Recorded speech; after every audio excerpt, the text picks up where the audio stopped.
My family said they couldn't afford a gift for me but threw a surprise party for my sister the same week. I didn't say a word. Until I posted a photo holding the deed to my own property. Their rage-filled messages haven't stopped since. My name is Sarah, and this is about how my family's favoritism finally backfired in the most spectacular way possible. Let me start from the beginning. I'm 28, the eldest of 3 kids. My sister Emma is 25, and our brother Jake is 22. Growing up, it was always obvious that Emma was the golden child. She got the best toys at Christmas, the newest clothes for school, and our parents' undivided attention whenever she wanted it. Jake and I learned early on that we were just background characters in the Emma show. Don't get me wrong, I love my sister. But watching your parents consistently choose one child over the others for decades does something to you. It creates this quiet resentment that you try to push down, but it never really goes away. The pattern continued into adulthood. When I graduated with honors from university 5 years ago, I got a congratulations text and dinner at Applebee's. When Emma graduated from the same university 2 years later, our parents threw her a massive party and bought her a brand new Honda Civic. When Jake graduated just last year, he got a handshake and $20. Emma's wedding 8 months ago was a $30,000 affair that our parents funded entirely. They took out a second mortgage on their house to pay for it. When I got engaged 4 years ago, they told me they'd contribute $500 and wish me luck planning the rest. My ex-fiancé and I ended up postponing the wedding indefinitely due to financial strain, and eventually broke up over the stress. Emma knew all of this, by the way. But I'm getting ahead of myself. The real story starts 6 months ago, on my 28th birthday. I had been working as a software engineer for a tech company for 5 years, and I'd been saving aggressively. Not just saving, investing. I taught myself everything about real estate, stocks, cryptocurrency, you name it. While my family was spending money on designer handbags and expensive dinners, I was living in a tiny studio apartment, driving a 12-year-old Toyota, and putting away 50% of my income. See, I had a plan. I'd been watching the real estate market in our area like a hawk, waiting for the right opportunity. There was this beautiful Victorian house about 10 minutes from where I grew up, 3 bedrooms, 2 bathrooms, original hardwood floors, a wraparound porch. It had been on the market for 8 months because it needed some work, and the price kept dropping. I had done my research. I knew exactly how much the renovations would cost, and I had connections with contractors from a previous project at work. The numbers worked perfectly. I could buy it, fix it up, and either flip it for a significant profit or keep it as my dream home. I had been planning this purchase for over a year. My birthday fell on a Thursday this year. I had been dropping hints to my family for weeks about this milestone, not about the house, just about wanting to celebrate together. I suggested we could do dinner, maybe a small gathering. Nothing fancy. I just wanted to feel like I mattered to them for once. The morning of my birthday, I got the usual text from my mom, "Happy birthday, sweetie. Hope you have a great day." That was it. No phone call, no plans, nothing. I waited all day. I kept checking my phone, thinking maybe they were planning something. By evening, I couldn't take it anymore, so I called my mom. "Hey mom, it's my birthday," I said, trying to keep the hurt out of my voice. "Oh yes, honey. Happy birthday. How are you celebrating?" I was hoping we could do something together as a family. There was a pause. "Oh Sarah, you know money's really tight right now. We just can't afford to do anything big. Maybe we can get together for coffee this weekend?" Money was tight. Those words hit me like a slap. I knew for a fact that my dad had just bought a new fishing boat the month before. I knew my mom had been posting photos of her weekly spa visits on Facebook. But they couldn't afford to take their eldest daughter to dinner on her birthday. "Sure, Mom. Coffee sounds fine," I lied. I hung up and sat in my apartment, staring at the wall. I felt so stupid for getting my hopes up. At 28 years old, I was still that little girl hoping her parents would notice her, would choose her for once. That's when I made the decision. I opened my laptop and sent an email to my real estate agent. "I want to make an offer on the Victorian house. Let's move forward." The weekend coffee with my mom never happened, by the way. She texted Saturday morning saying something came up. Fast forward to the following Thursday, exactly 1 week after my birthday. I was at work when my phone started buzzing with notifications. Instagram, Facebook, text messages. I opened Instagram first and saw it, a post from my mom with about 20 photos of a surprise party. The caption read, "Our baby Emma surprised us by coming home from her business trip early, so we threw her an impromptu celebration. So grateful for our family. #blessed, #family, #surprise." I scrolled through the photos in disbelief. There was Emma, beaming in the center of it all, surrounded by decorations, gifts, and a beautiful cake.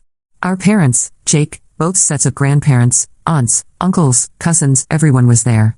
The dining room was decorated with balloons and streamers. There were at least 15 gift bags on the table. But wait, it gets better.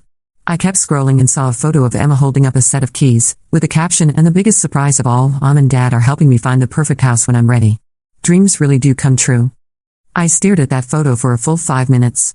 My family, who couldn't afford to take me to dinner for my birthday, had just promised to help my sister buy a house. The same week. The same fucking week. I felt something break inside me. Not break like sadness, break like a dam bursting. All those years of being overlooked, dismissed, treated like an afterthought, came flooding out. But instead of crying or screaming, I felt this cold, calculated calm wash over me. I didn't comment on the post. I didn't call anyone. I didn't say a word. Instead, I went back to work and focused on closing the deal on my house. My offer had been accepted 2 weeks earlier, and we were moving quickly through the process. I had an inspection done, negotiated some repairs, and worked with my lender to finalize everything. The sellers were motivated, and I was paying cash, so things moved fast. 5 weeks later, I got the call. Congratulations, Sarah. The house is yours. I drove straight from work to the closing. Sitting in that lawyer's office, signing paper after paper, felt surreal. When he handed me the deed with my name on it, Sarah Catherine Mitchell, sole owner of 847 Maple Street, I almost started crying. But these weren't tears of sadness. They were tears of pure, overwhelming pride. I had done this. Me. Alone. Without my family's help, without their support, without them even knowing. I owned a house. A beautiful, 3-bedroom Victorian house with original crown molding and a garden I couldn't wait to plant. I took a photo right there in the lawyer's office. Me, holding up the deed, with the biggest smile I'd ever worn. I looked happy, successful, independent. Everything I had worked so hard to become. But I didn't post it right away. I waited. I spent the next 2 weeks quietly moving in, setting up utilities, meeting the neighbors.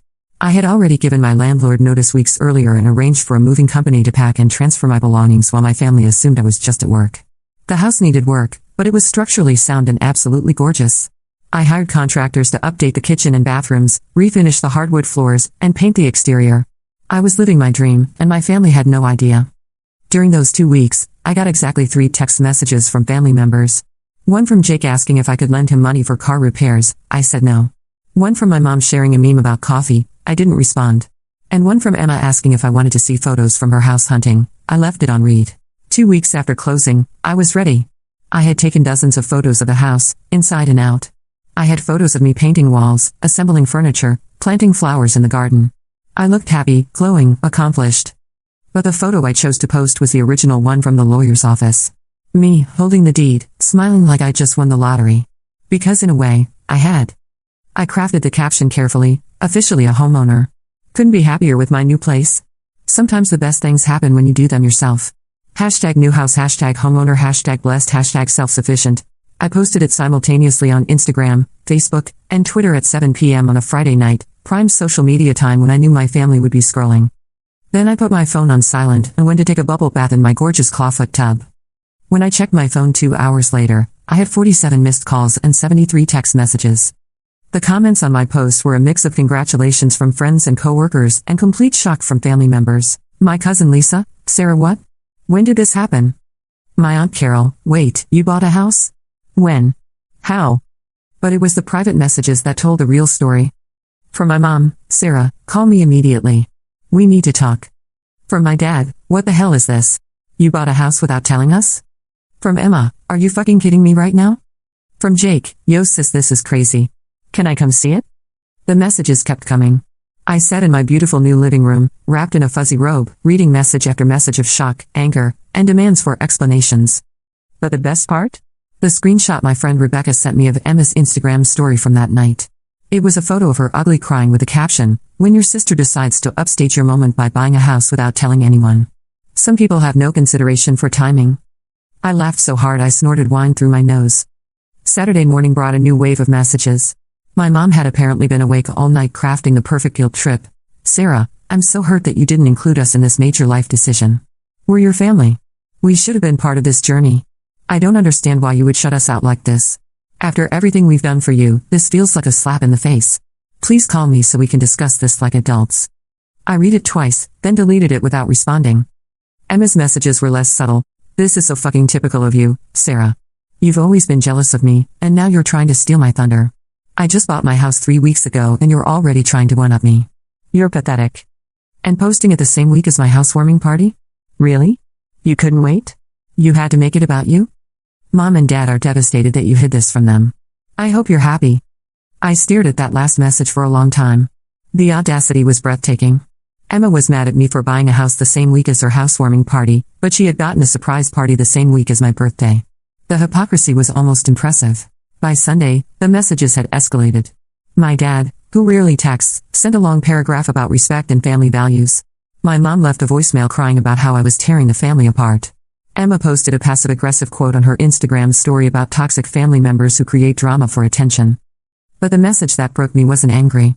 It was from my grandma, my mom's mother, who had somehow gotten the whole story. Sarah, honey, I saw your post about the house. It's beautiful, and I'm so proud of you.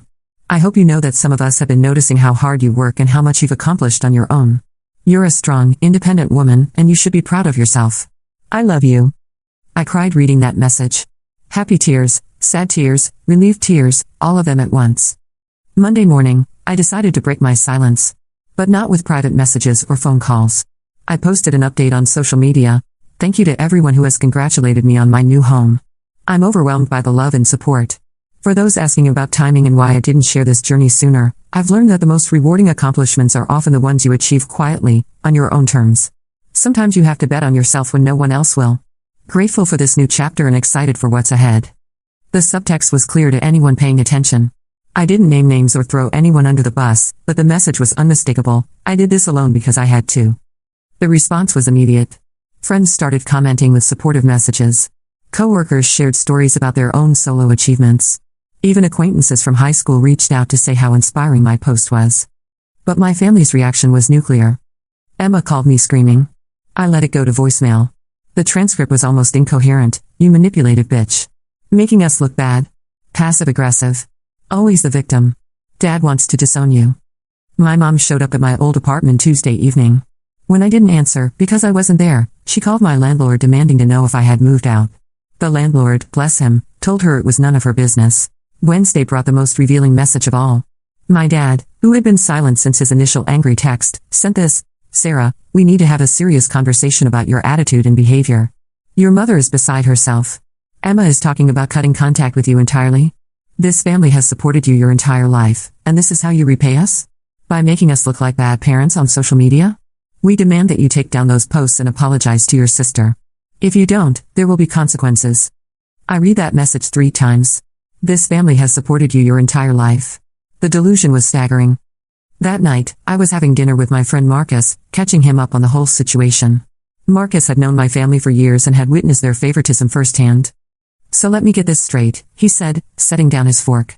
They forgot your birthday, helped Emma buy a house the same week, and now they're mad at you for also buying a house?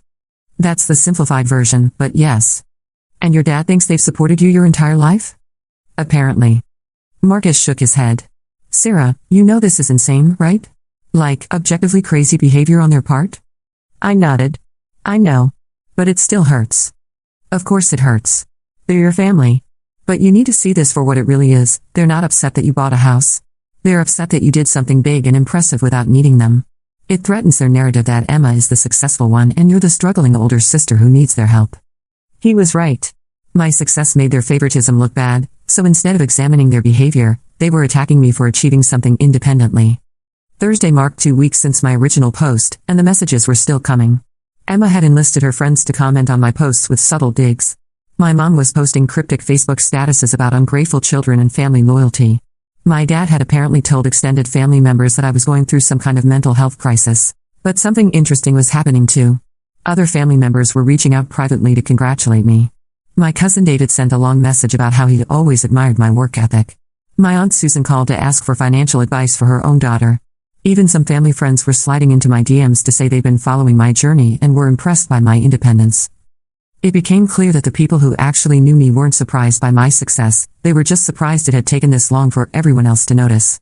Friday night, exactly 2 weeks after the chaos began, I got a message that changed everything. It was from Emma. I need to tell you something. Can we talk? I stared at the message for a long time before responding, okay. Call me. She called within minutes. Her voice was different, smaller, less confident than usual. Sarah, I've been thinking about everything that's happened, and I owe you an apology. I didn't say anything. I wanted to hear what she had to say.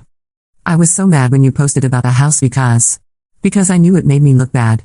I've been house hunting for months with Mom and Dad's promised help, but I keep finding excuses not to commit.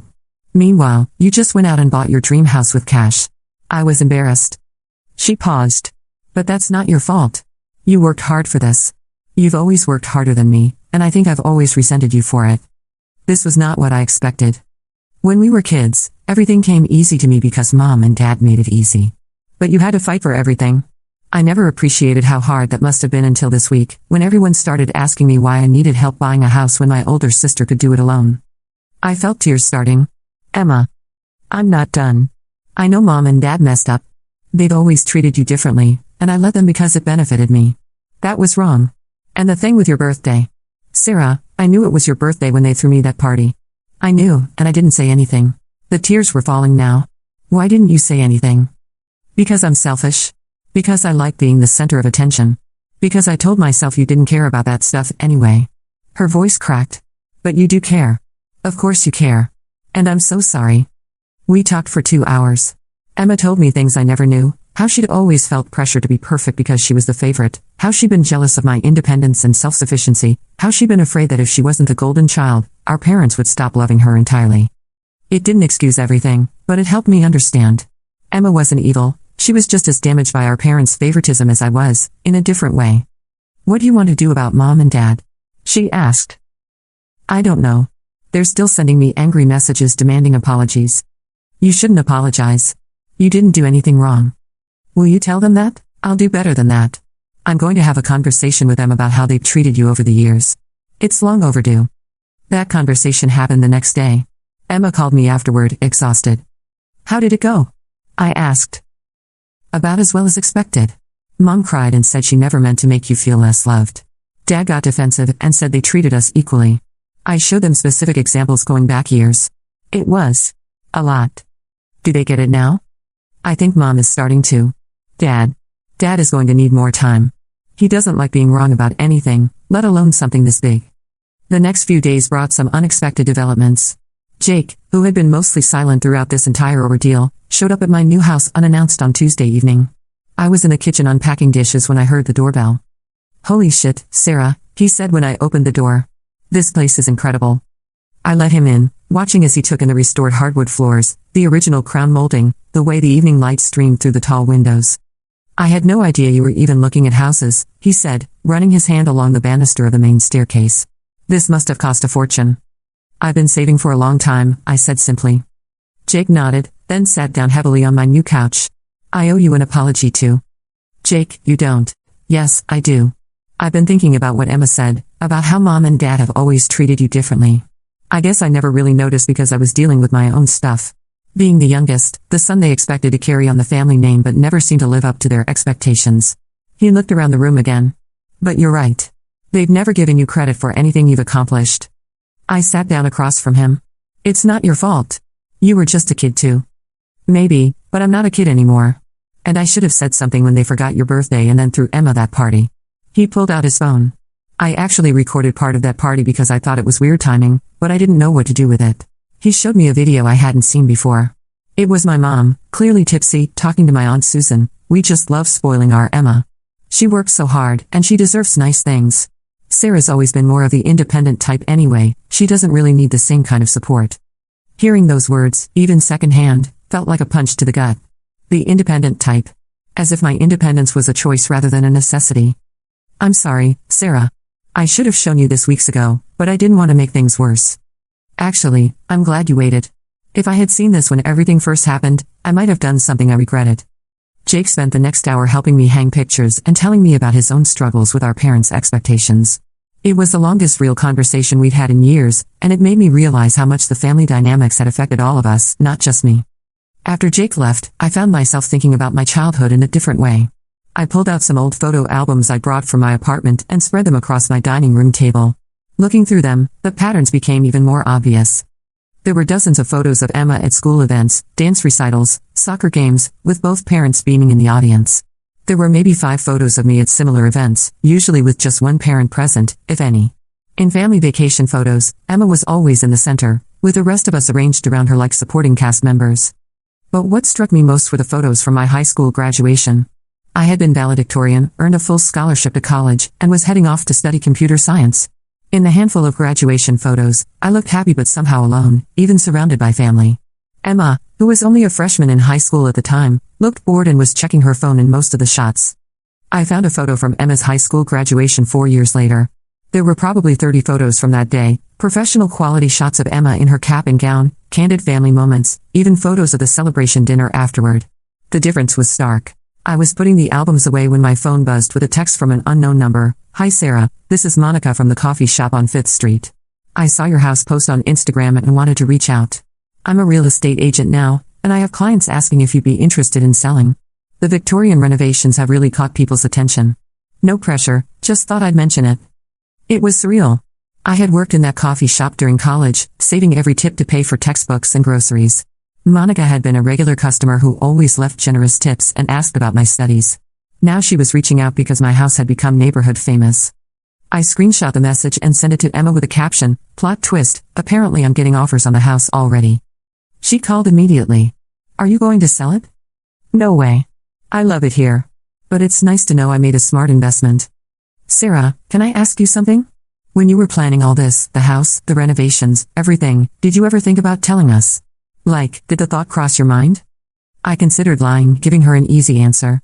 But we were trying to rebuild our relationship on honesty. I thought about it. Especially when I was at the bank finalizing the loan, and when I was signing the papers. There were moments when I wished I had someone to celebrate with. I paused. But then I remembered how you guys reacted to my promotion 2 years ago. "What do you mean?" "When I got promoted to senior developer and got that raise.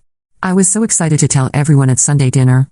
Mom's response was, 'That's nice, dear,' and then she immediately changed the subject to Emma's engagement party planning. Dad didn't even look up from his phone." Emma was quiet for a long moment. "I remember that dinner. I was complaining about wedding venue costs." "Right. And within 5 minutes, Mom was offering to call her friend who owns that event space and Dad was talking about increasing their contribution to your wedding budget." The memory still stung. I realized that my successes made everyone uncomfortable because they highlighted how little support I'd been given. It was easier for everyone if I just kept my wins to myself. "That's so fucked up, Sarah. And I'm sorry I was part of it." "You were. But you're also trying to make it right now, which means something." That weekend, I decided to throw my own housewarming party. Not a big affair, just a few close friends, some co-workers, and Jake. Emma was visiting her boyfriend's family, but she helped me plan it over FaceTime. I wanted to celebrate this achievement properly, with people who genuinely cared about my success. My friend Rebecca brought her famous spinach dip.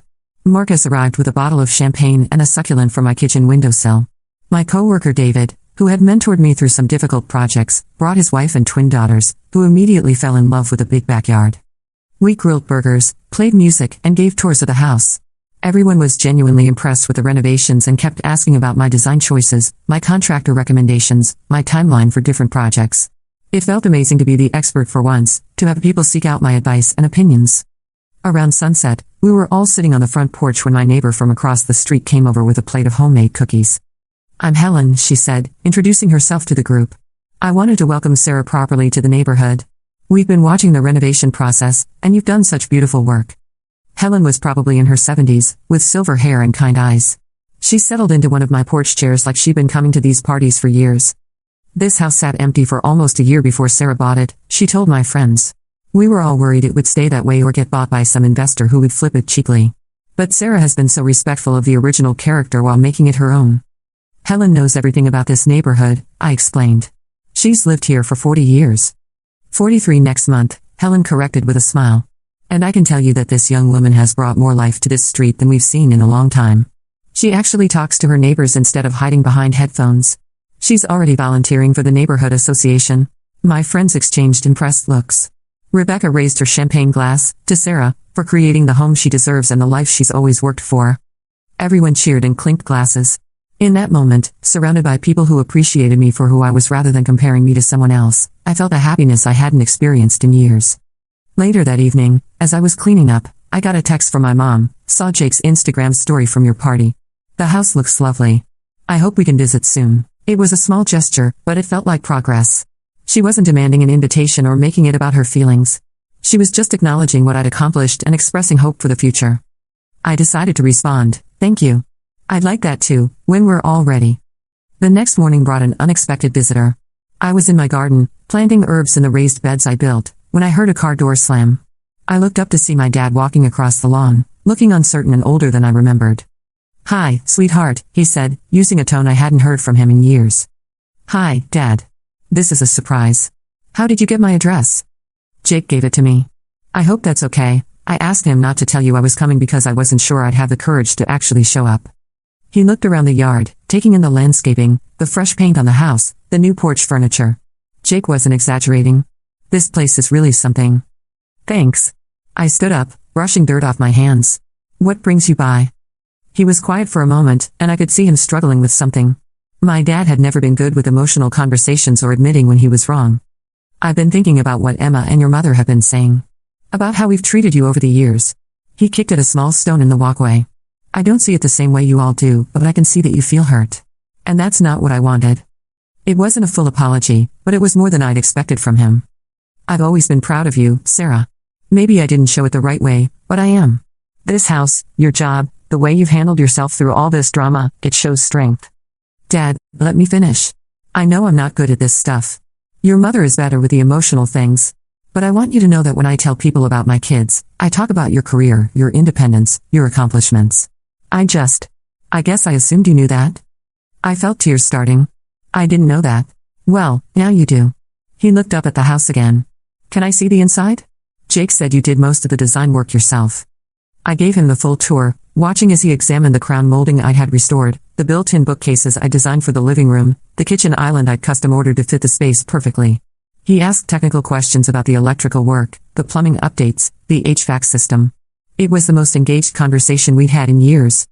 "This is really impressive, kiddo," he said as we finished in the master bedroom. "You've got a good eye for this stuff." "I learned a lot from watching you work on our house when I was little," I said. His face softened. "I remember you always wanting to help with my projects. You were the only one who showed interest in learning how things worked. I still have that toolbox you gave me for my 16th birthday." "You do?" "Of course. I used it for half the projects in this house." We stood there for a moment, both of us probably thinking about all the years of misunderstanding between us. "Sarah, I know I haven't been the father you needed. I don't know how to fix that, but I'd like to try." It wasn't everything I'd hoped for, but it was honest. And it was a start. As I write this, it's been a month since I posted that photo with the deed. The angry messages have mostly stopped, replaced by awkward attempts at reconciliation. My mom sent me a long apology letter acknowledging her mistakes and asking if we could start over. My dad hasn't apologized directly, but he did send a photo of my house to his work buddies with the caption, "My daughter's new place." Emma and I are rebuilding our relationship slowly. She came to see the house last weekend and helped me paint the guest bedroom. We talked about everything, our childhood, our parents, our futures. It felt like talking to my sister for the first time in years, instead of talking to the golden child. The funniest part of all this? The house has increased in value by $30,000 since I bought it, thanks to the renovations and a hot real estate market. I could sell it tomorrow and make a significant profit. I'm not going to, because I love living here, but it's nice to know I made a smart investment. My parents want to visit the house, but I'm not ready for that yet. I need them to understand that this isn't just about real estate or social media posts. It's about 28 years of feeling invisible in my own family, and one moment when I decided I was tired of waiting for them to see me. I posted another photo last week, me in my garden, covered in dirt, planting tomatoes. The caption was simple: "Home is where you plant yourself and grow." The response was overwhelmingly positive. Friends, co-workers, distant relatives, even neighbors I barely know have been cheering me on. It turns out that a lot of people have their own stories about family favoritism and finding success on their own terms. But the message that meant the most came from an unexpected source, a high school classmate I hadn't talked to in years. "Sarah, I've been following your story and I wanted you to know that you inspired me to finally make an offer on a house I've been looking at for months. If you can do it alone, so can I. Thank you for showing me what's possible." That's when I realized something important. This was never really about revenge or payback. It was about reclaiming my own narrative.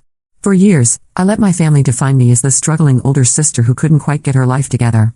But that was never true. I was the hardworking, independent, successful daughter who didn't need anyone's help or approval. The deed to my house isn't just a legal document. It's proof that I bet on myself when no one else would, and I won. My family is still processing everything that's happened. Some relationships may never fully heal, and I'm okay with that. I can't control how they react to my success, but I can control how I respond to their reactions. I choose to respond with grace, boundaries, and an unwavering commitment to the life I've built for myself. And if they don't like it, well, they know where to find me. I'll be in my beautiful house, living my best life, with or without their approval. The angry messages may have stopped, but my success story is just beginning.